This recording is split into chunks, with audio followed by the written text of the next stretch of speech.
Education loan 100% placement తో job Telugu students కి first choice Sankalchand Patel university Ahmedabad.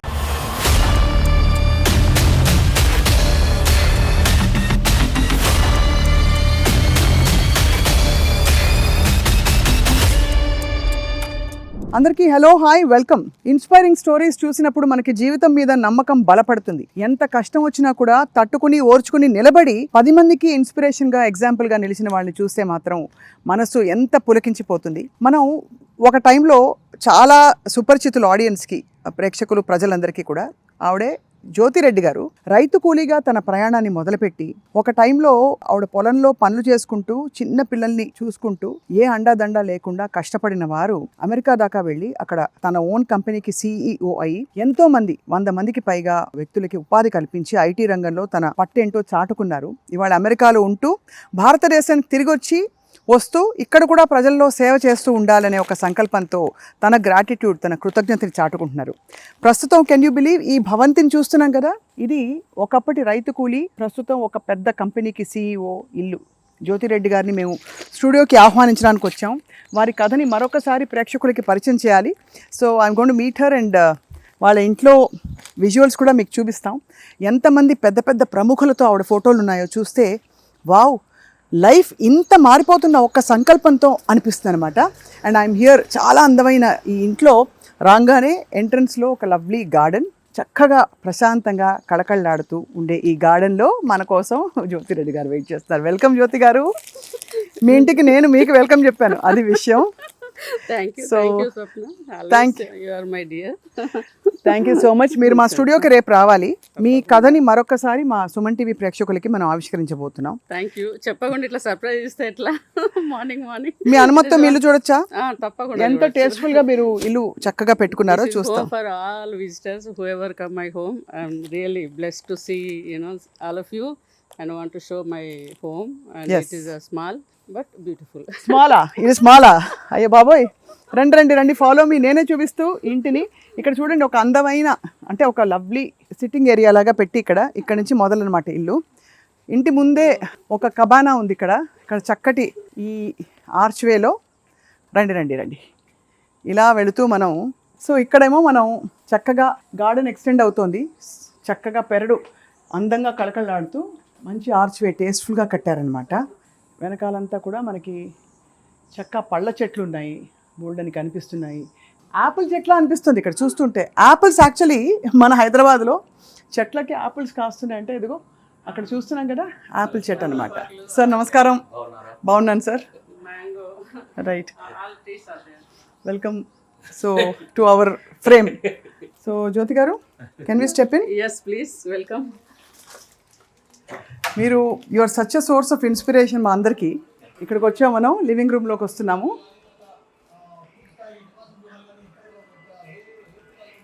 ఈ అవార్డ్స్ చూస్తేనే అర్థమైపోతుంది మనకి. అబ్దుల్ కలాం గారితో పాటు ఇక్కడ మనకి చాలామంది ప్రముఖులు ఉన్నారు. మన పూర్వ గవర్నర్ నరసింహన్ గారు, former CM the one and only KCR గారు, అందరితో ఇక్కడ చాలామంది, ఇక్కడ భారతీయ జనతా పార్టీ నాయకులు, అంటే పార్టీలకు అతీతంగా ప్రణబ్ ముఖర్జీ గారు, అలాగే ఎన్ని అవార్డ్స్ అండ్ సత్కారాలు అందుకున్నారో జ్యోతిరెడ్డి గారు మనకు అర్థమవుతోంది ఇక్కడ. సో అది ఒక ఇన్స్పిరేషన్గా తయారవ్వాలంటే లైఫ్ సిచ్యువేషన్స్ని నెగిటివ్గా ఉండి వెనకుండిపోయి బాధలు పడిపోతూ ఉండే వ్యక్తులు ఒక కేటగిరీ. బాధలు నిజం కాదని అనట్లేదు, కానీ వాటిని అధిగమించి నేను ఇంకా ఏదో చేసి చూపిస్తాను అని ఆ పట్టుతోటి ఎలాగో అలాగే అమెరికా దాకా చేరారు జ్యోతిరెడ్డి గారు అప్పట్లో.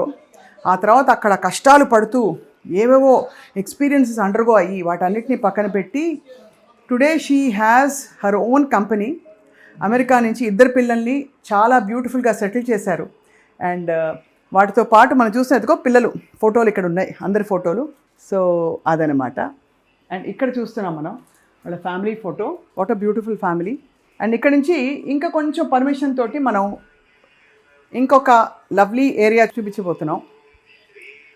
రాగానే మనకి పూజ కనిపిస్తుంది ఇక్కడ. పూజతో పాటు ఇదిగో డైనింగ్ ఏరియా అండ్ కిచెన్. చాలా టేస్ట్ఫుల్గా చేశారు ఈ కిచెన్ అండ్ డైనింగ్ ఏరియా కూడా. మనకి ఓపెన్ స్పేసెస్ బాగా ఇప్పుడు కామన్ అయిపోయాయి. చూస్తున్నాం ఎక్కడ చూసినా కూడా మెమరీస్, జ్ఞాపకాల దొంతర్లు. వాటితో పాటు బ్యూటిఫుల్గా ఆవిడకి టైం టు టైం అందిన సత్కారాలు. కానీ ఇలాంటి ఒక లైఫ్ స్టోరీ విన్నామంటే మాత్రం ఎన్ని సత్కారాలు సరిపోవు అనిపిస్తుంది అనమాట. ఇన్ఫ్యాక్ట్ ఆవిడ స్టోరీని మరోసారి ఆవిష్కరించడానికే సుమన్ టీవీకి ఆహ్వానిద్దామని చెప్పి జ్యోతిరెడ్డి గారిని, I'm here all the way. మేము చొచ్చుకొచ్చి దూసుకొచ్చేసాం అంతే. అది సర్ప్రైజే. అది ఇక్కడ we have a beautiful living area చూస్తున్నాం.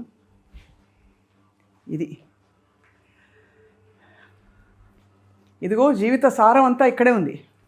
జీవిత సారం ఏమిటంటే ఇదిగో ఇది జీవిత సారం. మనకి పోరాటమే జీవితం అని ఎప్పుడు జ్యోతిరెడ్డి గారు అంటుంటారు.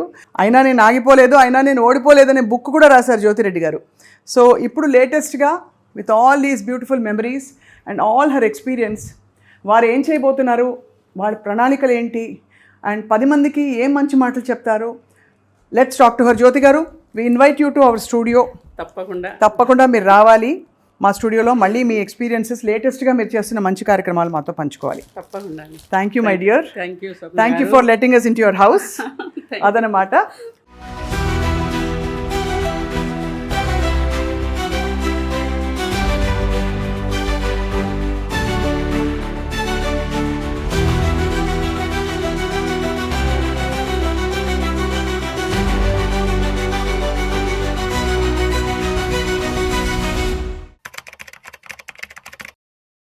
అందరికీ నమస్కారం and welcome to Suman TV. ఒక కథ చెప్తాను, వింటారా?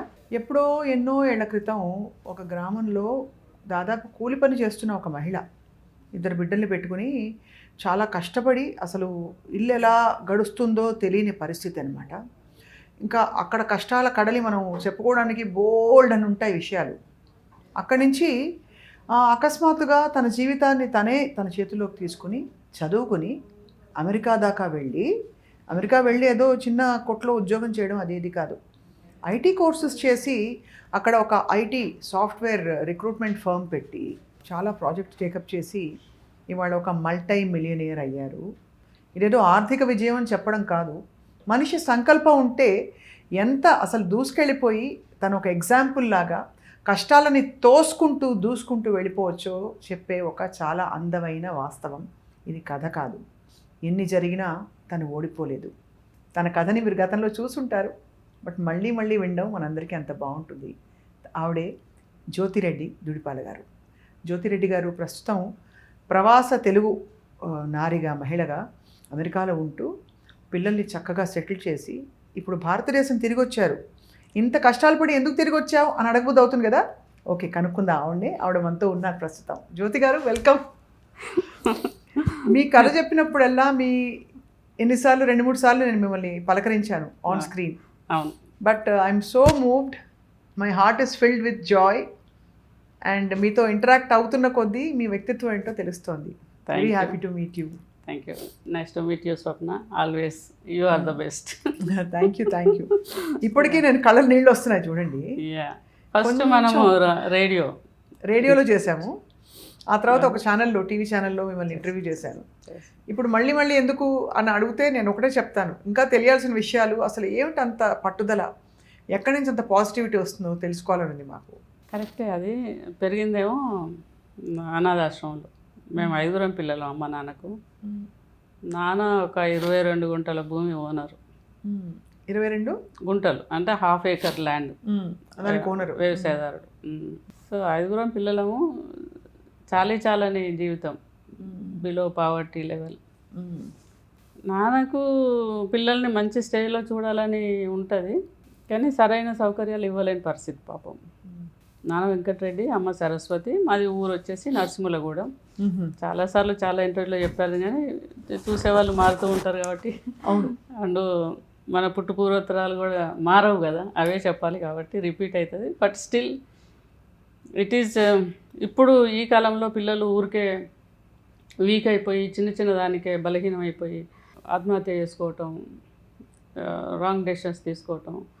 అదేంటి, ఆమె రైలు పట్టాల మీద 2 పిల్లల్ని తీసుకెళ్ళి చనిపోవటం, ఇలాంటివన్నీ చూసినప్పుడు ప్రాణం తరుక్కుంటుంది, భయం వేస్తుంది, బాధ అవుతుంది. అప్పుడు నేను గుర్తొస్తా, అమ్మ ఎన్ని కష్టాలు ఉండే కదా. ఎన్ని కష్టాలు అంటే అసలు మామూలు కష్టాలు కాదు. ఒక గ్లాస్ పాల కోసం వెతుక్కునే పరిస్థితి. నా పిల్లకు తాపిస్తానికి. మరి స్కూల్లో ఉన్నప్పుడు, నేను హాస్టల్లో ఉన్నప్పుడు అందరికీ కలిపి 60 మంది పిల్లలు, మేము ఆడపిల్లలు ఉండే. బాలసదనం హన్మకొండ రెడ్డి కాలనీలో. అది మా రెగ్యులర్ బాత్రూమ్ కూడా కాదు, మామూలు బాత్రూమ్స్ ఒకటో రెండో ఉండే. దానికే పెద్ద క్యూ ఉండేది, 2 గంటల లైన్లో నిలబడాలి. బావిలో నీళ్లు తోడుకోవాలి, నీళ్లు తోడుకోవడానికి రాదు నాకు, నా శక్తి సరిపోయేది కాదు. ఆ నీళ్లు తోడుకోవడానికి కూడా చాలాసేపు క్యూలో నిలబడి ఎవరైనా హెల్ప్ చేసేదాకా, ఆయమ్మ వచ్చేదాకా నిలబడి నీళ్లు తోడుకొని బాత్రూమ్ పోవాలన్నా కూడా చాలా కష్టంగా ఉండేది పరిస్థితి. దొడ్డు రవ్వ ఉప్మా చేస్తే అప్పుడు, గోధుమ రవ్వ ఉప్మా, అందులో పురుగులు రవ్వ తేడా తెలిసేది కాదు. ఏరుకొని అవి పడేసేసి ఆ ఉప్మా తినేటోళ్ళం. ఎట్లా అంటే ఇక తినకపోతే మళ్ళీ పొద్దున్న దాకా ఏం దొరకదు. 5 పైసలు కూడా ఉండవు అప్పుడు. 5 పైసలు పెడితే పుల్ల ఐస్ క్రీమ్ వస్తుంది, మరి 5 పైసలు కూడా ఉండేటివి కాదు. అంటే అమ్మ వాళ్ళు పెంచలేక మీరు అనాథాశ్రమం వెళ్ళిపోయారా లేక ఎట్లా? నాన్న యాక్చువల్గా అయితే బాగా చదివించాలని అటువంటిది ఉన్నా కూడా మాకు ఊర్లో 3rd క్లాస్ వరకే ఉండే. 4th 5th పక్కకు కుండపర్తి అనే విలేజ్కి పంపించాలి, నరసింహలో ఉంచి నడుచుకుంటూ పోవాలి. మధ్యలో ఒక చెరువు వస్తుంది. సో మేమంతా నడిచి వెళ్ళి అంత చదువుకునేంత లేదు. సో నాన్న డిసైడ్ చేసినారు ఏదన్నా హాస్టల్లో వేద్దామని. ఎక్కడికి వెళ్ళినా కూడా ఫీజు ఎక్కువ ఉండి ప్రైవేట్ హాస్టల్స్లో వేసే శక్తి లేక గవర్నమెంట్ హాస్టల్కి పోయి అడిగితే only semi orphan or orphan home, అది బాలసదనం. సో అది అక్కడ వేయాలంటే కంపల్సరీ ఆర్ఫన్ అని ఉండాలి. సో నాన్న ఏం చేశాడు, అమ్మ లేదు దాన్ని అబద్ధం చెప్పి అడ్మిషన్ చెల్లెకు నాకు ఇద్దరికి తీసుకొని ఇంటికి వచ్చి, అమ్మతో ఈ విషయాలన్నీ ఏం చెప్పలేదు, మమ్మల్ని ఇద్దరిని తీసుకుపోయి హాస్టల్లో వేశారు. హాస్టల్ వేయడం అంటే ఏమన్నా ఇప్పటి లెక్క షాపింగ్ అదంతా ఉంటుందా? ఉన్న ఒక గుడ్డ సంచిలో 2 జతల బట్టలు, 2 పుస్తకాలు వేసి గేటు దగ్గర వదిలేసినప్పుడు నాన్న ఏం చెప్పారంటే, నువ్వు అమ్మ ఉన్నది అని చెప్తే వాళ్ళు నిన్ను ఇంటికి పంపిస్తారు, నేను తీసుకెళ్ళాను, మీకు తిండి పెట్టే శక్తి నాకు లేదు కాబట్టి ఇక్కడ వేస్తున్నా అని చెప్పారు. That was his situation. I can't blame it. But నాన్న చెప్పిందే బాగా గుర్తున్నది. నానంటే భయం, నానంటే గౌరవం. సో ఐ కంపల్సరీ నేను ఆ పెయిన్ లోపల పెట్టుకొని 6 సంవత్సరాలు 5th క్లాస్ నుంచి 10th వరకు నేను ఉన్నా. నేను ఎక్కువ ఇంటికి వెళ్ళేదాన్ని కాదు. చెల్లెకి ఒకసారి టైఫాయిడ్ వచ్చి, లక్ష్మి చెల్లె పేరు, తను ఇంటికి వెళ్ళిపోయినారు. ఇంటికి వెళ్ళిపోయి ఇక రాలేదు. తను ఫీవర్ తగ్గినాక తను రాలేదు, బ్యాక్ పోను అని చెప్పి అన్నే ఉండిపోయింది. నేను ఒకదాన్ని ఉండిపోయాను.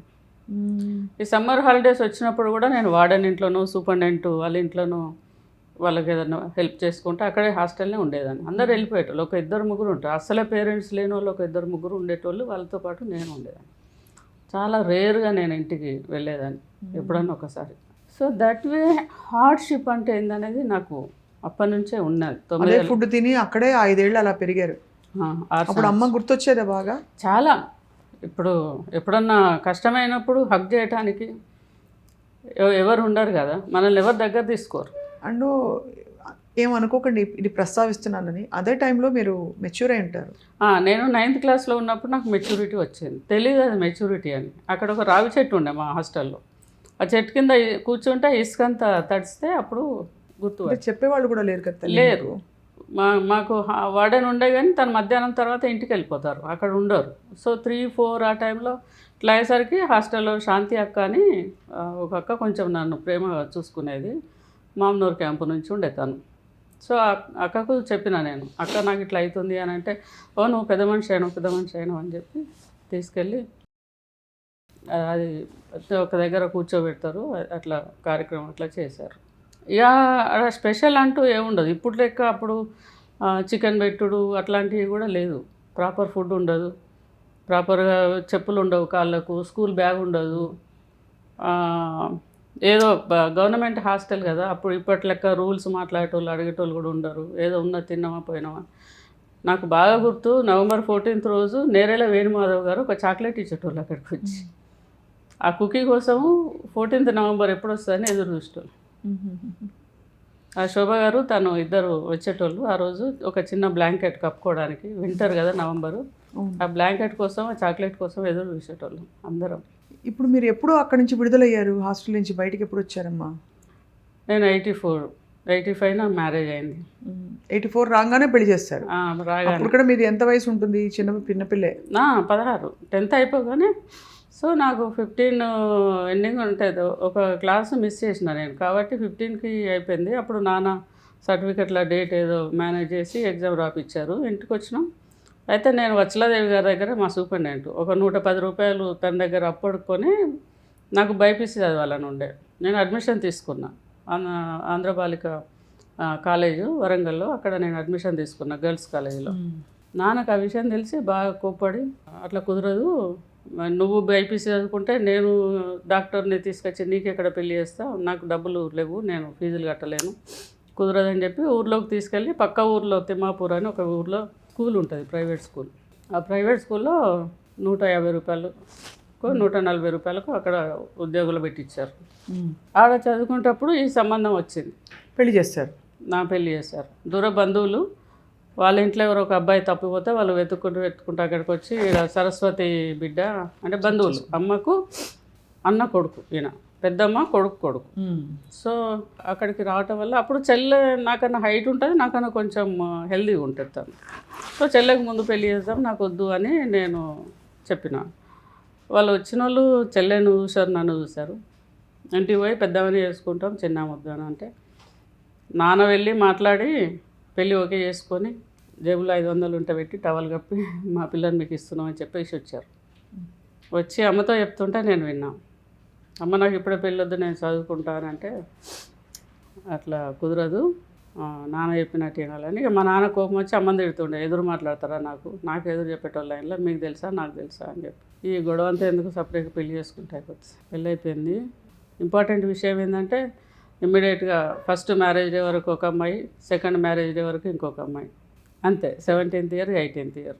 ఆనెస్ట్లీ చెప్పాలంటే ల్యాక్ ఆఫ్ నాలెడ్జ్. అంటే వరుసగా 2 పిల్లలు పుట్టేశారు. ఫస్ట్ మ్యారేజ్ డే ఒక పాప పుట్టేసింది, సెకండ్ మ్యారేజ్ డే లోపు మార్చి 3వ తారీఖు నాడు పెళ్ళి, మార్చి 4 నాడు పెద్ద అమ్మాయి, మార్చి 4 నాడు చిన్న అమ్మాయి, అంతే. మార్చే ఇద్దరు మార్చి సేమ్ డే అది కూడా. 2 పిల్లలు. ఏం చేయాలో తెలియదు, ఎట్లా చేయాలో తెలియదు. పెద్ద అమ్మాయి పుట్టినప్పుడు సంపాదించేవారు కాదా? వ్యవసాయమే అంతా వాళ్ళది, జాయింట్ ఫ్యామిలీ, బ్రోకెన్ ఫ్యామిలీ. మా మామయ్యకి ఇంకో వైఫ్, తను అక్కడే ఉండేవాళ్ళు, ఇక్కడికి వచ్చేటోళ్ళు కాదు. వీళ్ళు 4 పిల్లలు, ఇంకా వీళ్ళ సిస్టర్కు పెళ్లి కాకుండా ఇంట్లోనే ఉండే. వీళ్ళది కూడా అంత బ్రోకెన్ ఫ్యామిలీ, చిన్న ఫ్యామిలీ, పెద్దగా ల్యాండ్స్ అట్లా ఉన్నోళ్ళు కాదు. వ్యవసాయ కుటుంబం, వ్యవసాయం చేయాలి. సో అట్లా సరిపోవు కాదు డబ్బులు. కాదు, ఇక పెళ్ళైనాక 6 నెలలకే నేను పొలానికి పోవాల్సి వచ్చింది, పని చేయాల్సి వచ్చింది. పని చేసుకుంటా ఈ ప్రెగ్నెంట్తో ఉన్నప్పుడు సమ్ హెల్త్ ఇష్యూస్ వచ్చినాయి, మాల్ న్యూట్రిషన్, ఫుడ్ ప్రాపర్గా లేక, చిన్న వయసు, ప్రెగ్నెన్సీ అదంతా అయ్యి నేను హాస్పిటల్లో, గవర్నమెంట్ హాస్పిటల్లో వరంగల్లో మార్కెట్ దవాఖానలో 2 months ఉన్నా ప్రెగ్నెంట్తో.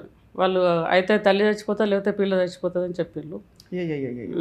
అట్లా బాగా కండిషన్ బాగాలేకుండే, హై బీపీ ఉండే, 230/100, 20/100 అట్లా ఉండే. అది తగ్గేదాకా వాళ్ళు కంట్రోల్ చేసి ఓన్లీ రోజు పాలకూర, లేకపోతే కొంచెం రైసు, లేకపోతే కొంచెం గోధుమ ఉప్మా అట్లాంటివి ఇచ్చి ఆ హాస్పిటల్లో మొత్తం కంట్రోల్ అయినాక డెలివరీ చేసిళ్ళు. ఫార్చునేట్లీ పాప పుట్టింది, కానీ 3 days తను ఇంక్యుబేటర్లో పెట్టారు, ఎంజిఎంలో. And then she's okay. Like that life. అలా అంత కష్టాలు పడుతూ మీరు సడన్గా కట్ చేస్తే అమెరికా ఎలా ల్యాండ్ అయ్యారు? మీరు గతంలో చెప్పారు, బట్ ఆ తర్వాత ఏమైందంటే నేను గూడెంలో మా ఇంట్లో 3 months ఉన్నా. 3 months తర్వాత మళ్ళీ చిన్న ఫంక్షన్ ఏదో చేసి పంపిస్తారు కదా, అప్పుడు 21 ఫంక్షన్ చేసి పంపించారు. పంపించిన తర్వాత again 4th month of baby I got pregnant అని కూడా తెలియదు నాకు. నేను చాలా ఐ థింక్ 42 kgs వెయిట్. నేను పిల్లని తీసుకొని టీకా కోసం పరకాల, మా దగ్గర టౌన్ చిన్నది, అక్కడికి హాస్పిటల్కి వెళ్తే బిందు అని డాక్టర్ ఆమె చూసి గుర్తుపట్టింది. అగైన్ యు ఆర్ ప్రెగ్నెంట్ ఉన్నట్టున్నది, చెక్ చేస్తానని ఆమె నన్ను కూడా చెక్ చేసింది. చెక్ చేస్తే అగైన్ ప్రెగ్నెన్సీ. అసలు నాకు అబార్షన్ చేయండి అది అని చెప్పి ఏడుస్తుండే. ఆమె అన్నది, లేదు నీకు ఫిజిక్గా బాడీ సపోర్ట్ చేయదు, you have to give birth, తప్పకుండా పాపను కానేసేయాల్సిందే, బాబు అయినా పాప అయినా. అప్పుడు చెప్పారు కదా ఎవరని. So I force to give a birth to my second baby. She's Bindu. Now she's in అమెరికాలో చక్కగా సెటిల్ అయ్యి చక్కగా చదువుకుని సాఫ్ట్వేర్ ఇంజనీర్, అక్కడే చదువుకున్నారు అండర్గ్రాడ్ అమెరికాలో. అసలు ఊహిస్తారా ఎవరైనా చూస్తే కట్ చేస్తే మీ జీవితం మారిపోయి ఒకటి అష్టైశ్వర్యాలు మీ సొంతం కావడం, అంటే మీకు కేవలం డబ్బు మాత్రమే కాదు, విజయం చూశారు, 10 మందికి ఉపాధి కల్పించారు, ఒక ఎగ్జాంపుల్గా నిలిచారు, సత్కార సన్మానాలు అందుకున్నారు. అసలు ఇంకేం చెప్పాలి జ్యోతి గారు? ఇదంతా ఆశ్చర్యం అనిపిస్తుంది నాకు కూడా, అప్పుడప్పుడు కలగానే అనిపిస్తుంది. కానీ ప్రతి దినం ఈ రోజు వరకు కూడా ప్రతి దినం కూడా ఒక ఎక్సర్సైజ్, ప్రతి దినం కూడా ఒక ప్లానింగ్, ప్రతి దినం కూడా ఒక ఘట్టం. నాకు ఆనెస్ట్ చెప్తున్నా, డబ్బు సంపాదిస్తే, హోదా సంపాదిస్తే సరిపోదు, దాన్ని కాపాడడానికి కూడా చాలా కష్టపడాల్సి వస్తుంది. నా పిల్లలు పుట్టిన తర్వాత ఆ ఊర్లో పొలంలో పనిచేసేటప్పటికే సంఘర్షణ ఉండేది. నా మనసుకి, శరీరానికి, నా పరిస్థితులకు మ్యాచ్ అయ్యేది కాదు. నా బ్రెయిన్ ఏమో ఎక్కడో ఉండేది. ఆనెస్ట్ చెప్పాలంటే కలాం గారు చెప్పినట్టు 11 నుంచి 16 సంవత్సరాల మధ్య వ్యక్తిత్వం అంతా ఫౌండ్ అవుతుంది మొత్తం. అవును అవును. అప్పుడు ఏదైతే ఆలోచన ఉంటుందో, అప్పుడు ఏదైతే చేయాలనుకుంటారో అది లైఫ్లో జరుగుతుందంట కంపల్సరీ. అవును, మొత్తం కాకుండా 70% అది జరుగుతుందంట. తను చెప్పారు. తను పర్సనల్గా కలిశాను కలాం గారిని 3-4 టైమ్స్ కలిశారు. కలాం గారు గారు చెప్పారా చలం గారికి? నా బుక్ ఇచ్చాను, ఎటెమ్ నాట్ డిఫీటెడ్, నాది ఇంగ్లీష్ బుక్ ఇస్తే చివరి పేజీలో, కవర్ పేజీలో 4 ఇన్సిడెంట్స్ రాసి ఉంటాయి. ఆ ఇన్సిడెంట్స్ చదివి ఐసా లోగోన్ చాయే హమారకు కిధర్ మిల్ గయా ఏ జ్యోతి బహన్ అని చెప్పారు, అడిగారు. అమెరికా నుంచి మేము లీడ్ ఇండియా 2020 లీడ్ చేయడానికి అక్కడికి వెళ్ళినప్పుడు అక్కడ ఆచార్య గారు ఉండే, మా దగ్గర నుంచి కిషన్ గారు అని, తను ఇప్పనపల్లి గారు, అతను వెళ్ళి పరిచయం చేసినప్పుడు way did you found this women, great women. నేను ఇక్కడ కింద కూర్చొని ఫోటో తీసుకుంటే వద్దు, నువ్వు ఇక్కడ కూర్చోమని చెప్పి పక్కకు కూర్చోబెట్టించి ఫోటో తీపిచ్చారు, బహెన్ అని. ఆ తర్వాత మళ్ళీ అమెరికాకు వచ్చారు. తను అమెరికాకు వచ్చినప్పుడు అక్కడ కూడా we have done so many programmes. And Ippanapalli గారు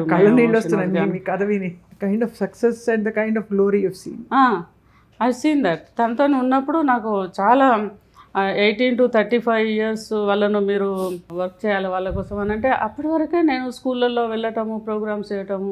నాకు కలాం గారు పరిచయం అయ్యేటప్పటికే కొంచెం నేను ఆ లైన్లో ఉన్నాను. నాకు పిల్లలు సెటిల్ అయిన తర్వాత లోన్లీనెస్ వచ్చింది. పిల్లలు నా మీద డిపెండ్ అయినప్పుడు నేను ఫుల్ బిజీ ఉండే, ఎందుకంటే వాళ్ళే ప్రపంచం మీకు. వాళ్ళే ప్రపంచం. అక్కడికి వెళ్ళి మరి స్కూల్కి ఎప్పుడు వెళ్ళారు మళ్ళీ బ్యాక్ టు స్కూల్? నేను హన్మకొండకు షిఫ్ట్ అయిన తర్వాత ఈ adult education teacher 120 rupees Nehru కేంద్ర వాళ్ళది, అది 1 year ప్రాజెక్టు. ఆ తర్వాత నేషనల్ సర్వీస్ వాలంటీర్ అని ఊర్లలో తిరిగి చిన్న చిన్న మహిళా మండలి పెట్టి, లేకపోతే ఈ స్పోర్ట్స్ క్లబ్ పెట్టి అలాంటి పని అనమాట. అది 190 రూపీస్. అది ఆ జాబ్ వచ్చింది. దాంతోనే ఊర్లో నుంచి బయటకు వచ్చే అవకాశం వచ్చింది నాకు. ఇది ఊర్లో నుంచి చేయటం కష్టమవుతుంది నాకు, నేను అట్లా వెళ్ళి మా హన్మకొండలో ఉంటానంటే మా హస్బెండ్ కూడా ఫస్ట్ ఒప్పుకోలేదు, సమిరెడ్డి గారు. తర్వాత ఫోర్స్ చేసి ఒప్పించి బయటకు వచ్చి హన్మకొండలో ఒక 60 రూపాయల ఇల్లు కిరాయి తీసుకొని సుబేదార్లో ముస్లిం వాళ్ళ ఇంట్లో ఉన్నా. ఫస్ట్ వాళ్ళు కూరగాయలు అమ్మేది. ఇక్కడ ఒక ఇన్సిడెంట్ చెప్తా. కూరగాయలు కొంటే రోజుకు 2 రూపాయలు అయ్యేది. 60 రూపాయలు అంటే చాలా కష్టం నాకు. వాళ్ళకి మేకలు ఉండేది, మటన్ షాప్ ఉండే, వాళ్ళకు కూరగాయల షాప్ ఉండే. వాళ్ళ కూరగాయలన్నీ మిగిలినవి వేస్టేజ్ ఎంత తీసుకొచ్చి ఆ మేకలకు వేసేటోళ్ళు. అది ఎప్పుడో రాత్రి షాప్ క్లోజ్ అయినాక వస్తారు కదా, 11కి అట్లా వస్తారు. I use to wake up until they come home. 11కి వాళ్ళు వచ్చి మేకలకు వేసి వాళ్ళు కాలు చేతులు కడుక్కొని అన్నం తిని పడుకునేదాకా వెయిట్ చేసి, నేను పోయి కొన్ని కూరగాయలు ఏరుకొని వచ్చి పొద్దుటి కోసం పెట్టి, మళ్ళీ పొద్దున వాళ్ళు చూస్తే గుర్తుపడతారేమో, అటు ఇటు తిరుగుతారు కదా, రాత్రే వంట చేసి పెట్టి పడుకునేదాన్ని. Life taught me lot. ఎట్లా అంటే ఈ పూట గడవాలే, పిల్లలకు కడుపు నిండా భోజనం పెట్టాలి, నాకు అంతే తెలుసు. పిల్లల్ని హ్యాపీగా ఉంచాలి, హెల్తీగా ఉంచాలి, అంతే తెలుసు. నేను ఇదంతా చేసేటప్పుడు సమిరెడ్డి గారు ఊర్లో ఉండే, మా తమ్ముడు విష్ణు ఉండే నా దగ్గర, వాడు 5th క్లాస్, వాడికి భోజనం పెట్టాలి కదా. సో అట్లా చేసేటప్పుడు నా దగ్గర ఏం లేదు, ఓన్లీ ఒక ధైర్యం, విల్ పవరు, చేయగలన నమ్మకం నా మీద, అంతే. అంతే. మీకు బ్యాడ్ నెగిటివ్ థాట్స్ రాలేదు? లేదు, నాకు థాట్స్ లేవు, చెప్పుకోవడానికి ఎవరు లేరు, అంత ఫ్రీడమ్ లేదు. ఇప్పుడు నేను అమ్మా నాన్న దగ్గర లేను కదా చిన్నప్పుడు. నేను ఈ కష్టం రాగానే ఉరికిపోయి చెప్పి ఏడ్చే అంత చనువు లేదు నాకు. నాన్న రిసీవ్ చేసుకుంటారు కదా, నీకు పెళ్ళి అయిపోయింది, బాధ్యత అయిపోయింది అన్నట్టే చెప్పిండు తను. నేను ఎప్పుడో ఇంట్లో బియ్యం లేకుంటే బియ్యం, పప్పులు, ఉప్పులు తీసుకొద్దామని పోతే, నువ్వు ఊరికి వచ్చి అదొకటి ఇదొకటి అడగకు, నాకు ఇక్కడ ఇబ్బంది ఉన్నది, నీకు పెళ్ళి అయిపోయింది, నేను నువ్వు చూసుకోమని చెప్పిండు నాన్న. అప్పుడు నాకు చాలా కష్టంగా, చాలా కోపం వచ్చింది. కానీ ఆయన సిచ్యువేషన్ అట్లనే ఉన్నాయి. సో నాది నేనే గడపాలి, నాది నేనే బతకాలి, నాది నేనే చేయాలనేది నాకు అర్థమైంది. ఇక నో వన్ ఈజ్ దేర్ అని. ఇక అమ్మ నాన్నకన్నా ఎక్కువ ఎవరు ఉంటారు? ఇక సమిరెడ్డికి నాకు నేను చెప్పి ఏడ్చుకునేంత నువ్వు ఇది చెయ్యి అని చెప్పేంత ధైర్యం కానీ, లేకపోతే లొల్లి పెట్టుకునేంత అది కానీ, లేకపోతే బతిలాడేంత కానీ, లేకపోతే చనువు కానీ అది లేదు. ఊర్లో ఉంటారు, తనకు ఏజ్ గ్యాప్ ఎక్కువ, ఆయనకు కూడా అంటే ఎంత లౌక్యం తెలియదు, ఏదైనా చెప్తే కోపం వచ్చేది పట్టుగానే. ఆ ఫ్రీడమ్ పోయింది, చెప్పే ఫ్రీడమ్ పోయింది. ఆ తప్ప రైటా అని అంటే నాకు తెలియదు, కానీ అట్లనే గడిచింది. ఇక ఎప్పుడైతే డిసైడ్ అయినో నేనే చదువుకోవాలి, నేనే ఏదైనా చేయాలి. ఈ మధ్యలో పూట గడవడానికి కష్టమయ్యేది. మళ్ళీ లైబ్రేరియన్, ఇది 1 year ప్రాజెక్టే. అది అయిపోయిన తర్వాత లైబ్రేరియన్గా జనశిక్షణ నిలయమని గిరిమాజ్పేట అక్కడ వరంగల్లో. చేయని ఉద్యోగం లేదు మీరు? లేదు. బండ ప్రకాష్ గారని మా సూపరింటెండెంట్ వత్సలాదేవి గారికి పరిచయం. తను అబ్బాయిను తను క్లాస్మేట్స్. తను రికమెండ్ చేస్తే వెళ్ళి అడిగితే ఉద్యోగం పడితే ఆ జనశిక్షణ నిలయం డిఆర్డిఏ వాళ్ళ ప్రాజెక్ట్ అది. మధ్యాహ్నం పూట మహిళలు చదువుకోవడానికి ఎంకరేజ్ చేయడానికి ఆ లైబ్రరీ. వరంగల్ దాకా వెళ్ళి చౌరస్తాలో దిగి సుబేదారికి నడవాలి అని అంటే కొంచెం టైం, బస్సు అక్కడికే వస్తాయి. అక్కడ నుంచి అక్కడికి నడవాలంటే అర్ధగంట పడుతుంది. మళ్ళీ ఏదైనా ఆటోనో మళ్ళీ ఏదైనా తీసుకోవాలంటే ఆటోనే అవుతుంది. ఆటోన ఎందుకు ఖర్చు పెట్టాలి అని చెప్పి నడుచుకుంటూ పోయేదాన్ని.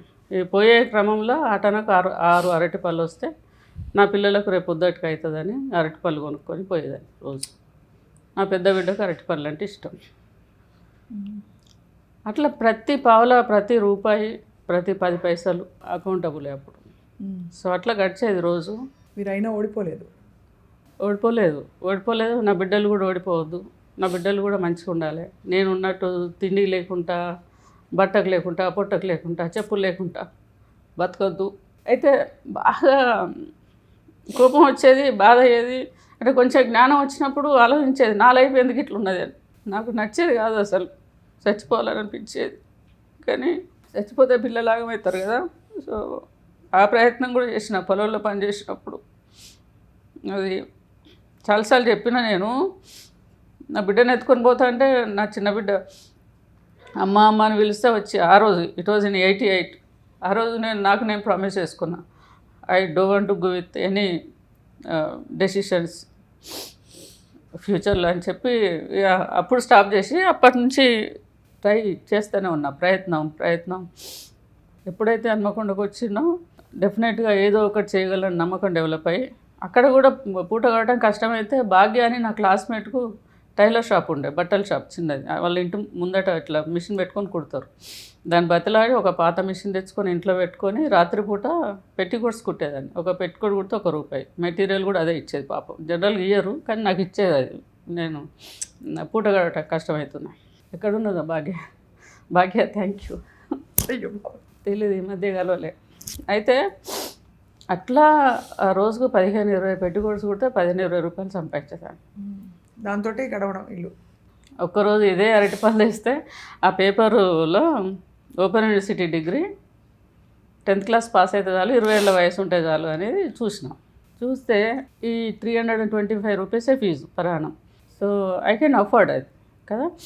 దానికని అప్పుడు నేను అప్లై చేస్తా అని చెప్పి మా హస్బెండ్కి దగ్గర, నాకు సుబేదారికి ఆర్ట్స్ కాలేజ్ వాకబుల్ డిస్టెన్స్. సడన్గా అక్కడికి వెళ్ళి అప్లికేషన్ తీసుకొని వచ్చి ఫిల్ చేసేటప్పుడు మా హస్బెండ్కు చెప్పిన, ఎట్లా చేస్తానంటే ఏం పని లేదా, పోవడం అవసరం. ఆర్గ్యుమెంట్ ప్రతి దాంట్లో అయ్యేది, కానీ ప్రతిది కూడా I use to inform him. తప్పకుండా నేను చెప్పి చేయాలని, వద్దు అది ఇదని డెఫినెట్గా ఆర్గ్యుమెంట్ అయ్యేది. బట్ నేను మొండిదాన్ని, నేను వినాను. సో నేను అనుకున్నదే చేసేదాన్ని, పిల్లల కోసం ఆలోచించేదాన్ని. కాబట్టి ఐ నీడ్ ఎడ్యుకేషన్. బాగా చిన్నప్పుడు ఒక కళ ఉండేది, ముందట డాక్టర్ అనిల్ జ్యోతి అని. ఎట్లా బైపీసీ చదవలేకపోయినా కదా, ఓపెన్ యూనివర్సిటీ డిగ్రీ, ఈ వొకేషనల్ చేస్తే క్రాఫ్ట్ టీచర్గా గవర్నమెంట్ ఉద్యోగం వస్తుందని తెలిసింది. Vocational course. ఈ టైంలో కూడా ఈ చిన్న ఉద్యోగాలే సంపాదన, వేరే సంపాదన లేదు, వేరే సపోర్ట్ లేదు, వేరే వాళ్ళ అడ్వైజ్ లేదు. కనీసం ఒక 10 కిలోల నూకలు ఇస్తే ఎక్కడన్నా పని చేద్దామంటే అటువంటిది కూడా లేదు మనకు. మా ఫ్యామిలీ మెంబర్సే మిల్లులు ఉన్న వాళ్ళు ఉండే, కానీ అటువంటి పని కూడా దొరకలేదు. కొంత టైం తర్వాత సమిరెడ్డి గారు వచ్చి ఇక పిల్లలతోనే ఉండటానికి వచ్చారు. వచ్చినాక ఒక ప్రైవేటు ఉద్యోగంలో చేరారు. ₹500, ఐ థింక్ 600. ఈ చదువుకునేటప్పుడు వొకేషనల్ తర్వాత గవర్నమెంట్ టీచర్కి అప్లై చేస్తే అప్పటికి అది క్లోజ్ అయింది. క్రాఫ్ట్ టీచర్ది క్లోజ్ అయిపోయిందని నాన్నగారు ఫ్రెండ్ ఆగయ్య గారు, తను కూడా లేరు, చనిపోయినారు పాపం. ఎదురుగా కోర్టు ఉన్నది, ఆడ పోయి అప్లికేషన్ ఇస్తే వస్తుందేమో జాబ్ చూడండి అమ్మా అని అంటే, ఆ ఫార్మాట్ కూడా ఆయన దగ్గరనే అడుక్కొని పోయి అక్కడ ఇస్తే ఒక 6 months తర్వాత నాకు ఇంటికి ఆర్డర్ వచ్చింది, జాబ్ వచ్చింది, గవర్నమెంట్ జాబ్. ఇక టర్నింగ్ పాయింట్ అది లైఫ్లో. గవర్నమెంట్ జాబ్ వచ్చింది, అది 398 రూపీస్, నెక్కొండ దగ్గర ఎక్కడ అమీన్పేట. అక్కడికి వెళ్ళాము, 398 జాబ్ 19 months చేశాను. ఎవ్రీడే ట్రైన్లో వెళ్ళేదాన్ని ఎక్స్ట్రా ఇన్కమ్ కోసం. ఈ 398 సరిపోవు కదా, దానికోసం ట్రైన్లో శారీస్ అమ్మేదాన్ని.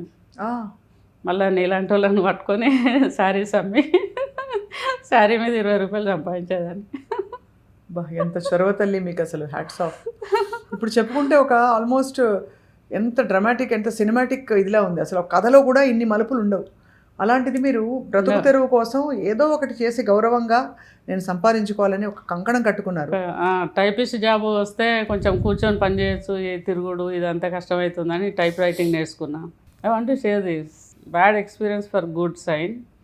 నేను పొద్దున్నే టైప్ ఇన్స్టిట్యూట్లోకి పోతే నా వేషం చూసి, ఇక నేను పొలంలో పనిచేసిన కదా, గలీజ్గా ఉండే చూసడానికి. పోతే వాళ్ళు నన్ను చూసి, నేను రూమ్ ఊడ్చడానికి వచ్చిన అనుకొని ఊడ్చేసిపో తొందరగానే, వాళ్ళు బయటకు పోయి నిలబడ్డారు. వాళ్ళ స్టూడెంట్స్ 10 మంది ఉంటారు. లేదు నేను నేర్చుకోవడానికి వచ్చిన మీ లెక్కనే అని అంటే, వాళ్ళు నన్ను చూసి నవ్వి, అవి చెప్పినవు తీయమ్మా ఊడ్చుకొని పోవాలి. ఇప్పుడు అలాంటి 100 మందికి మీరు ఉద్యోగం ఇచ్చే పరిస్థితికి చేరారు. 100 ఏంటి, ఇంకా ఎక్కువే. కానీ టైప్ రైటింగ్ నేర్చుకొని నేను కాకతీయ యూనివర్సిటీలో అప్లై చేసినా కానీ రాలే నాకు. అప్పుడు నన్ను అన్నారు, ఫార్వర్డ్ క్యాస్ట్ కాబట్టి లేదు, అవకాశం 2-3 ఉన్నాయి, అవి అయిపోయినాయి అని చెప్పి రాలేదు నాకు. కానీ ఈరోజు ప్రౌడ్ మూమెంట్ ఏంటంటే, కాకతీయ యూనివర్సిటీలో ఇంగ్లీష్ టెక్స్ట్ బుక్లో at I'm not defeated lesson ఉన్నది 14 నుంచి. అద్భుతం చూడండి. అదే at I'm not defeated lesson. ఎక్కడి నుంచి ఇదంతా?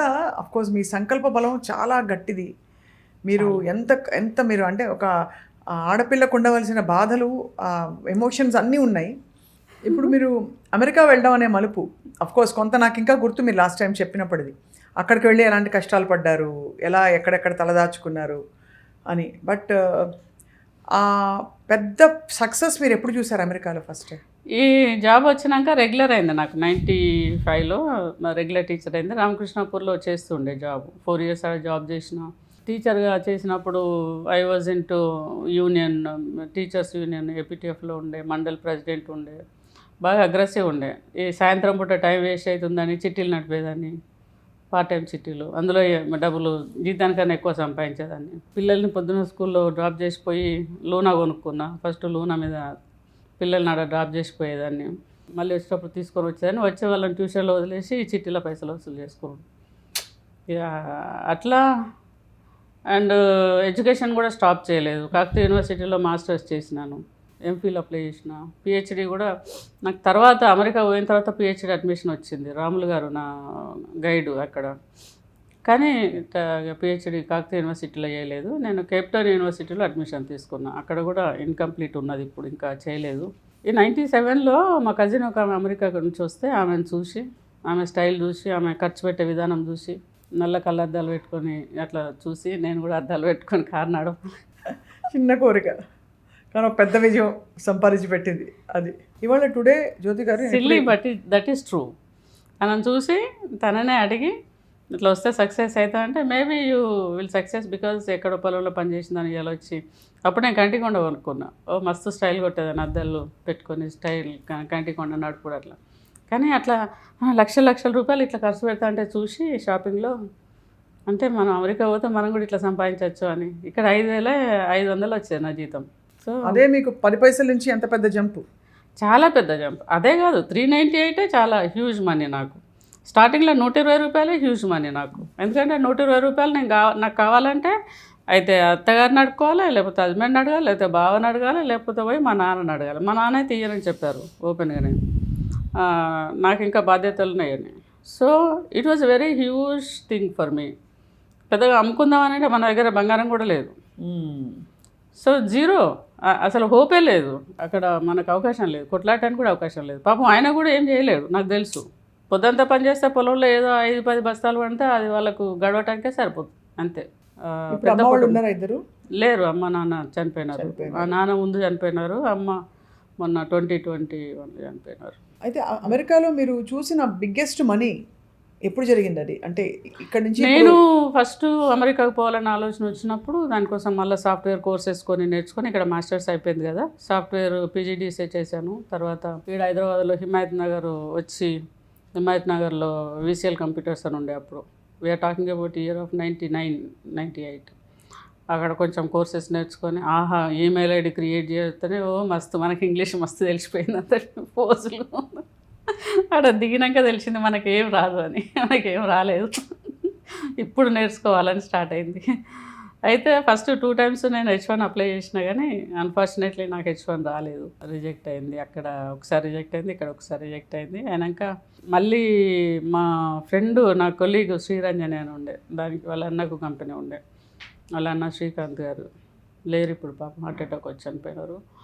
అయితే తను ద్వారా మళ్ళీ అప్లై చేస్తే అది కూడా పోయింది. పోయిన తర్వాత వాళ్ళ అమ్మ నాన్న దగ్గరికి పోయి ఇక్కడ బతిలాడిన పర్కాల్లో, నాకు ఇట్లా విజిటర్ వీసా ఉంటుందట, ఇప్పించండి, కొంచెం హెల్ప్ చేయండి అని అంటే ఆ వీసా వస్తే ఆ వీసా మీద అమెరికాకు స్టాంపింగ్ అయినాక that is again new chapter. ఎట్లాగా అమెరికాకు పోవాలనే దాంట్లో అది సక్సెస్ అయినా. తయారైనాక అంతా అయిపోయిన తర్వాత మా హస్బెండ్ పోవద్దు అంటాడు, దానికి మళ్ళీ ఒక పెద్ద యుద్ధం. ఇప్పుడు ఎంత సంతోషపడి ఉంటారు మిమ్మల్ని చూసి. అంతే కదా, ఎక్కువ ఎంజాయ్ చేసేది ఆయనే కదా. అయితే ఇప్పుడు ఇక అక్కడికి వెళ్ళిన తర్వాత అమెరికా అనగానే ఇక్కడ నుంచి స్వర్గం లెక్క ఊహించుకుంటాం కాదు, అబ్బా చాలా కష్టమైన పని. ఇక్కడ మనము ఎవరు లేకున్నా ఏదో అట్లా బతికేయచ్చు, ఓ రోజు ఉన్నా లేకున్నా బతికేయచ్చు, ఓ ఇల్లున్నా లేకున్నా బతికేయచ్చు, ఎట్లనో ఒక అట్లా బతికేయచ్చు ఇక్కడ కదా. అక్కడ అట్లా బతకలేం కదా, ఎట్లనో అట్లా బతకలేము. అక్కడ కంపల్సరీ రూల్స్ రెగ్యులేషన్స్, పని సంపాదన ప్రతిది తెలిసి ఉండాలి. ఇంటికి నెల గడిస్తే 10 బిల్లులు వస్తాయి, మనమే కట్టుకోవాలి. So it is not so easy కదా.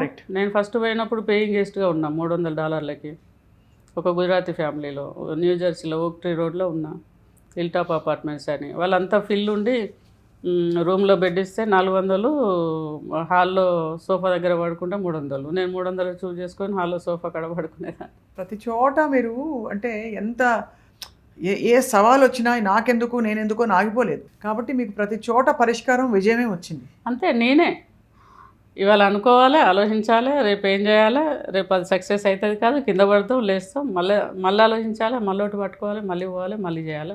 మీరు but when did you get your first, మీరు కంపెనీ ఎప్పుడు పెట్టారు? ఫస్ట్ పేయింగ్ గెస్ట్ ఒక షాప్లో పనిచేసిన, తర్వాత ఒక మోటల్లో పనిచేసిన, తర్వాత సాఫ్ట్వేర్ రిక్రూటర్గా పనిచేసిన, తర్వాత బేబీ సిట్టర్గా చేసిన, 7-Eleven షాప్లో చేసిన. ఇవన్నీ చేస్తూ ఉన్నప్పుడు ఈ సాఫ్ట్వేర్ రిక్రూటర్ జాబ్లో చేసినప్పుడు ఈ ఫస్ట్ విజిటర్ వీసా 6 months తర్వాత ఎక్స్టెన్షన్ చేసుకున్నా, H1 అప్లై చేసిన. సాఫ్ట్వేర్ రిక్రూటర్గా పనిచేసినప్పుడు నా సౌత్ కరోలినాలో సంజయ్ అని వాళ్ళ కంపెనీలో పనిచేసేదాన్ని. వాళ్ళ కంపెనీలో పనిచేసినప్పుడు అక్కడి నుంచే ఇది H1 అప్లై చేసుకున్నా. అక్కడ నుంచి వర్జీనియాలో ఇంకొక సాఫ్ట్వేర్ కంపెనీలో రిక్రూటర్గా పనిచేసిన. ఆడ బాగా నేర్చుకున్నా, స్టాఫ్ ఎక్కువ ఉండే. అప్పటికి మీకు H1 వచ్చేసింది. ఈ వర్జీనియాకి వచ్చిన తర్వాత H1 వచ్చింది అప్రూవల్. వచ్చినాక ఆన్నే QA testing, Saturday Sunday QA testing నేర్చుకొని నా రెజ్యూమే నేనే మార్కెట్ చేసుకొని ఇంటర్వ్యూకి వెళ్ళిన. టెలిఫోనిక్ ఇంటర్వ్యూ పాస్ అయినా, నాకు జాబ్ వచ్చేసింది అనుకున్నా. రిక్రూటర్ జాబ్ వదిలేసిన. అడిగిపోతే టాస్క్ ఇచ్చి బోర్డు మీద చేయమంటే మనకేమొస్తుంది, ఏం రాదు, మాటలు తప్ప చేతలు రా. సాఫ్ట్వేర్లో నాలెడ్జ్, వర్క్ ఎక్స్పీరియన్స్ లేకపోతే వీ కాన్ డూ కదా. సో చేయలేకపోయినా నేను. సో రాలేదు జాబు. రాకుంటే బాగా కొంచెం డీలా పడినా. ఆ నుంచి మళ్ళీ రిటర్న్ ఆ ప్లేస్కు పోవద్దు అవుతలేదు, డెన్వర్కి. ఆనే ఉన్న లోకల్లో ఉన్న కాంటాక్ట్స్, మార్కెటింగ్ జాబ్ కదా అంతకుముందు చేసింది. ఆ లోకల్లో ఒక ఆమెకు కాల్ చేస్తే కళ్యాణి అని బెంగళూరు అమ్మాయి, ఆమె అకామిడేషన్ ఇచ్చింది for 1 week paying guest. So అట్లా ఫినిక్స్లో సెట్ అయ్యి అక్కడ మా ఊరు ఫినిక్స్లో సెట్ అయ్యి మొత్తానికి అక్కడే మీరు సాఫ్ట్వేర్ అక్కడే. అయితే ఏమైందంటే వచ్చిన తర్వాత మళ్ళీ సాఫ్ట్వేర్ రిక్రూటర్ జాబ్ కోసం వెతికిన ఫస్ట్. తర్వాత 7-Eleven గ్యాస్ స్టేషన్లో చేసిన, అక్కడనే బేబీ సిట్టర్గా చేసిన స్కాచ్డేల్లో, మీ బ్రదర్ ఉన్న ప్లేస్లో. అవును, కాటేజ్లో ఉంటాడు. స్కాచ్డేల్లో వాళ్ళు నార్త్ ఇండియన్స్ బాగానే ఫస్ట్ పేయింగ్ గెస్ట్ హౌస్ ఉన్నది వాళ్ళ ఇంట్లోనే, ఫస్ట్ బేబీ సిట్టర్గా చేసింది వాళ్ళ ఇంట్లోనే, ఫస్ట్ సాలరీ తీసుకున్నది వాళ్ళ దగ్గరనే, ఫస్ట్ నా ఎంప్లాయీ నార్త్ ఇండియనే.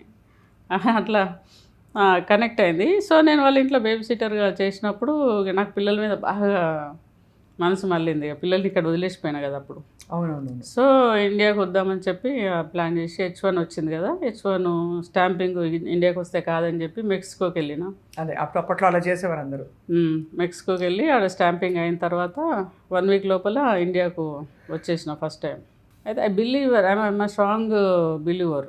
నేను దేవుణ్ణి నమ్ముతాను, తర్వాత కర్మని నమ్ముతాను, రిచువల్స్ నమ్ముతాను, ఈ పూజలు పునస్కారాలు బాగా చేస్తాను అప్పుడైనా ఇప్పుడైనా. అంటే ఐ బిలీవ్.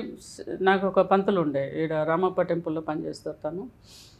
ఆయన చెప్పారు, ఇట్లా నీకు అమెరికాలో ఉద్యోగం రాదు, వ్యాపారం చేస్తే నువ్వు డెవలప్ అవుతావు, బాగా మంచిగా ఉన్నా నీకు భవిష్యత్తు వ్యాపారంలో అని. అంటే నేను నమ్ముతా, ఎందుకంటే ఆయన నాకు స్టాంపింగ్ పోయినప్పుడు డేట్ అదంతా తనే ఫిక్స్ చేశారు. ఓకే, కాబట్టి స్టాంపింగ్ అయింది కాబట్టి నమ్మకం ఇంకా పెరిగింది. Then I started think about it. ఆయన అడిగిన ఏ పేరుతో పెట్టాలి అని అంటే, ఇట్లా పలానా నేమ్తో పెట్టండి అని అంటే, ఐ స్టార్టెడ్ కంపెనీ, ఈ సాఫ్ట్వేర్ సొల్యూషన్స్ అని కంపెనీ స్టార్ట్ చేసి ఇక్కడ నుంచి రిజిస్టర్ చేసిన కంపెనీ తెలుసా. ఈ నుంచి పాస్పోర్ట్ పంపించి, ఈ నుంచి నా వీసా స్టేటస్ పంపించి. అప్పుడు H1 మీద కంపెనీ పెట్టేటోళ్ళు కాదు, కానీ నేను కనుక్కుంటే CPA గారు పెట్టవచ్చు, but you should not work for that company. నేను వేరే కంపెనీకి పనిచేస్తుండే, ఈ కంపెనీ పెట్టి బిజినెస్ స్టార్ట్ చేసి అలా అలా అలా పుంజుకుని నిలబడి ఇప్పుడు యువర్ మిలియనీర్ భగవంతుడితే. ఈ అమెరికాలో మీకు పెద్ద ఇల్లా? చాలా పెద్ద ఇల్లు అండి. అప్పుడు 6 bedroom హౌస్, పిల్లలందరూ నేను కలిసి ఉండే. ఏ ఊర్లో ఉంటారు ఇప్పుడు అమెరికాలో? ఫినిక్స్లోనే ఉంటాం. ఫినిక్స్లోనే ఉంటాము. అయితే అందరం కలిసి ఉన్నప్పుడు పెద్ద ఇల్లు. ఇప్పుడు 3 ఇల్లు తీసుకున్నాము.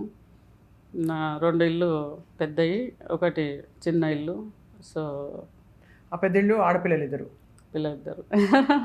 ఎందుకంటే ఇప్పుడు వాళ్ళకి చిన్న పిల్లలు ఉన్నారు, ఫ్యామిలీ ఉన్నారు. నేను ఇక్కడ కొంతకాలం, అక్కడ కొంతకాలం ఉంటాను, తిరుగుతూ ఉంటాను. సో ఇక్కడ అఫ్ కోర్స్ ఇది అందరికీ చూపించాం బిగినింగ్లోనే.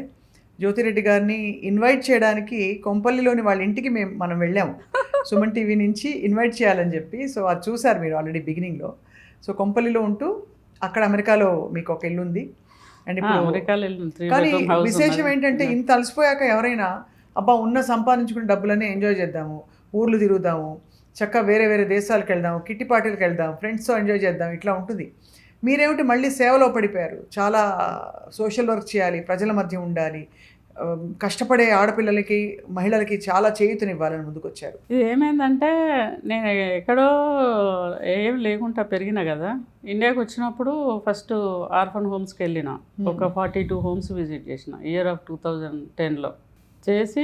ఫస్ట్ నాకు 2007లో Ambedkar open university silver jubilee function అయింది. ఫంక్షన్ అయినప్పుడు గంటా చక్రపాణి గారు అక్కడ నుంచి, అంటే అచీవర్లో చూసినప్పుడు నా పేరు కనపడి తను పిలిచి ఆ సిల్వర్ జూబ్లీలో వాళ్ళు హానర్ చేశారు. ఆ రోజు ఇండియాలో చాలామందిని కలిసిన తర్వాత నేను నా గురించి మాట్లాడేటప్పుడు చాలా ఎమోషనల్, మీలాగా ఇవాళ అయినట్టు చాలామంది అక్కడ చాలా ఎమోషనల్ అయిపోయి, అది విన్న తర్వాత కె శ్రీనివాస్ గారు ఆంధ్రజ్యోతి నుంచి నా ఇంటర్వ్యూ చేశారు. జ్యోతి బనే జ్వాల అని ఆ క్యాప్షన్తోనే ఆర్టికల్ రాశారు. ఫ్రంట్ పేజీలో ఫోటో వేసి లోపల స్టోరీ రాసి వేశారు. దాంతోనే జనాలందరికీ తెలిసిపోయింది. ఆ తర్వాత పిల్లల పెళ్ళిళ్ళు అయ్యేదాకా నేను కామ్గున్నా. ఇంటర్వ్యూలు ఇవ్వడానికి అన్ని ఛానల్స్, అన్ని పేపర్స్ అడిగారు నన్ను, ఇవ్వలేను. 2010 వరకు కామ్గున్నా. కానీ పిల్లల పెళ్ళిళ్ళు అయిపోయిన తర్వాత 11లో నాకు బాగా లోన్లీనెస్ వచ్చేసింది. సో నేను శ్రీకృష్ణ చాంటింగ్ చేస్తున్నా. The echo sound came. Honestly చెప్తున్నా, నాకు వినిపించింది, నా మనసు నాకు చెప్పిందో నాకు వినిపించింది, ఎక్కడి నుంచి వచ్చినామో అక్కడికి పోవని. నేను ఒక 15 daysలో టికెట్ బుక్ చేసుకొని ఇండియాకి వచ్చిన. సీరియస్లీ నేను అన్ని అనాథ హోమ్లు, ఓల్డ్ హోమ్లు అన్నీ పోయినా. ఒక 42 homes నోట్స్ రాసుకున్నా. అక్కడ ఏమేమి అవసరాలు ఉన్నాయో చూసిన, కనెక్ట్ అయిన హోమ్స్కి. ఆ హోమ్స్లో వాళ్ళని కలిసి వాళ్ళ ప్రాబ్లమ్స్ రాసుకొని, ఇక్కడ ఏమేమి ఇష్యూస్ అని చూసినప్పుడు వాళ్ళకు ఏమి హక్కులు లేవు. వరంగల్లో నుంచి కొంతమంది పిల్లల్ని తీసుకొని పోయి ఢిల్లీలో అప్పుడు ఏపీ భవన్ 70 మంది పిల్లల్ని తీసుకొని పోయి వారం రోజులు ఉన్నాం అక్కడ ఉండి రిప్రజెంటేషన్ ఇచ్చినాం. ఫోర్స్ అని ఒక ఆర్గనైజేషన్ పెట్టి దాని త్రూ రిప్రజెంటేషన్ ఇచ్చినాం అందరికి. అప్పటి నుంచి ఇప్పటిదాకా ఇస్తూనే ఉన్నా. Nothing happen honestly. పిల్లలకు ఆధార్ కార్డు లేదు. 4 కోట్ల మంది పిల్లలు ఉన్నారు అనాథలు దేశంలో. 3% ఆఫ్ పాపులేషన్. How come? నేను ప్రణబ్ ముఖర్జీ గారిని కలిసినప్పుడు అడిగిన, ఈ పిల్లలకు బతికే హక్కు లేదా? ఈ పిల్లలకు మనం ఏం చేయలేమా? ఈ పిల్లలకు ఇట్లనేనా? నేరస్తులు అవుతున్నారు వాళ్ళు. So they are becoming criminals sir. We have to do something. Please sir. I touched his feet, I touched Kalamji feet, I touched Anna Hazare feet. I met so many MPs, including Sharad Pawar, including Chandresh Kumari, Sonia Gandhi's friend, and Smriti Irani, nowadays leader. And I met so many MPs, you name it, I met. And I met CM Garu, KCR Garu. I met all cabinet ministers and BRS. And I met almost every minister. కానీ వీళ్ళకి Aadhaar card లేవు. Then and now, no Aadhaar card. No health card, no Aadhaar card, no education support, no moral support, no ethical support, no homes, no food, nothing from the government. They are living in the mercy of private people.